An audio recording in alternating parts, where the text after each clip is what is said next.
class. I just want to welcome you to our new unit, the focus on the emergence of modernism. And as we've come out of the emerging of modernism unit, we looked at the beginning structures of modernism during Art Nouveau, arts and crafts, the emergence of modernism. You know, there was relatively low problems in the world, such as political, economically, it was doing really well. As we move into the emergence of modernism, this period of time would be the 1900s to the 1950s. And as you remember from history, this would be the interwar period, or the period at the beginning of World War I till the end of World War II. So the world is not as prosperous economically during this time, and politically there's a lot of unrest. So that is the backdrop for this period when modernism really takes hold. And so you'll see that by various things such as materials that they use during this time. They're not high quality, expensive materials, and there's much more of a focus on the masses and getting just interiors and furniture designed for more the average person.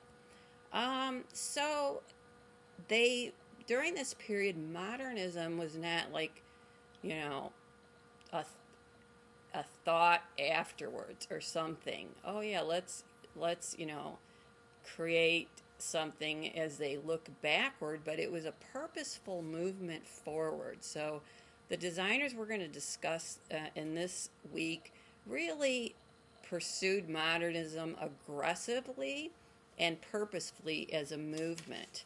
We're going to look at, and more specifically in the lecture, Walter Gropius, Mies van der Rohe, Le Corbusier, and Frank Lloyd Wright in the United States, who were the founding fathers of modernism. And it basically really began in the European areas of Germany. Basically, Germany was the main country where this began. And, there was sort of thinking of, let's not look to historical precedent, let's look to the present and the future. So this was a very futuristic movement. It was during the heart of the Industrial Revolution, and so the design things that were really looked at was the Industrial Revolution, the machine. The machine itself was a source of inspiration for design during that time. Functionalism is a term that you'll start hearing, and that was the underpinnings or philosophy of this era, that things that are made, interiors that are designed, should be preeminently functional.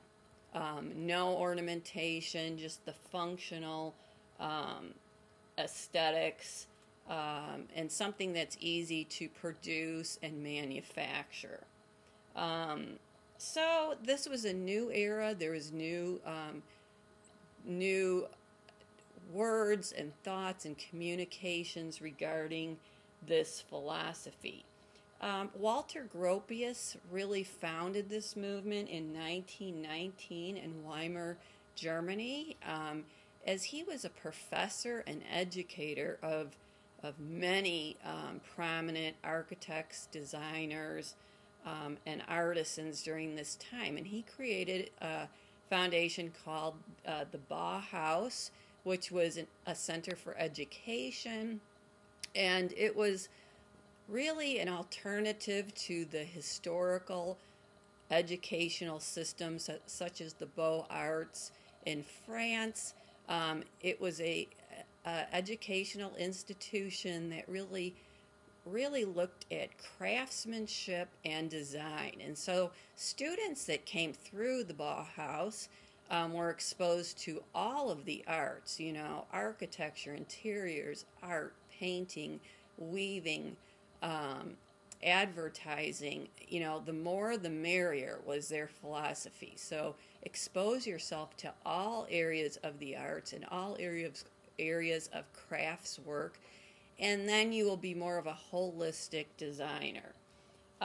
So this was a philosophy, much more equalitarian as far as really promoting this education not only to men but to women, to minorities. There was a great variety of people involved, and really the unity of the arts. So not thinking one form of the arts is more prestigious than the other, and looking at the arts as equal and all necessary. So looking to unify the arts, and the students were really encouraged to be proficient in many different areas of the arts and design.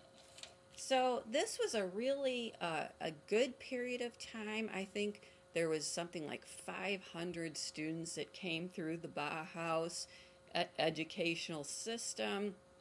It was disrupted by World War I and World War II. So where it started in Weimar, Germany, because of the war in that, they were forced to move to Dessau, Germany, and that's where the famous Bauhaus building was then built, the one that's in your textbook. And it looked, more like a factory, very minimalistic, very, very industrial looking, very user friendly for students of the arts. And so then it was moved there. Now I wanted to also cover sort of the elements of style, the elements of design during this 50-year period.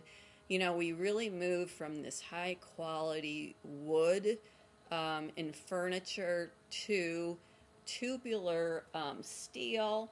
And this was kind of interesting. One of the professors at the Bauhaus, Marcel Breuer, really was inspired by the bicycle and that kind of curved tubular steel that he noticed on his bicycle, and thought, why couldn't this be part of furniture production? And so you'll see just a prolific amount of furniture using this tubular steel. The other thing you're going to notice is the cantilevered chair. And so instead of like 4 wood legs, there was the tubular steel that could be bent and created to form a cantilevered chair that rested on one kind of platform. And so this really gave a different feel to the interiors. The use of metal instead of wood and cantilevered furniture gave way more of a feeling of airiness and lightness in rooms, not such a heavy feel as the woods. The other aspect that was used was the molded plywood. So that was a less expensive version of wood, and it could be manipulated more than solid wood. So molded plywood was another material that you'll see used quite a bit in furniture during this time.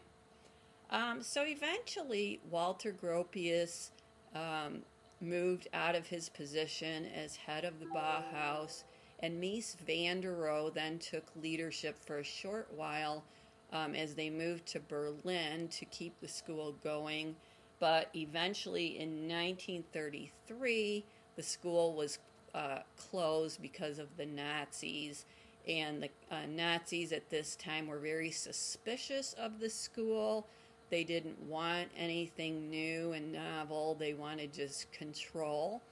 And so the school was closed, and many of those instructors that you'll read about in your textbook and my lecture then were dispersed throughout the world. Many came to the United States, as you'll find out later.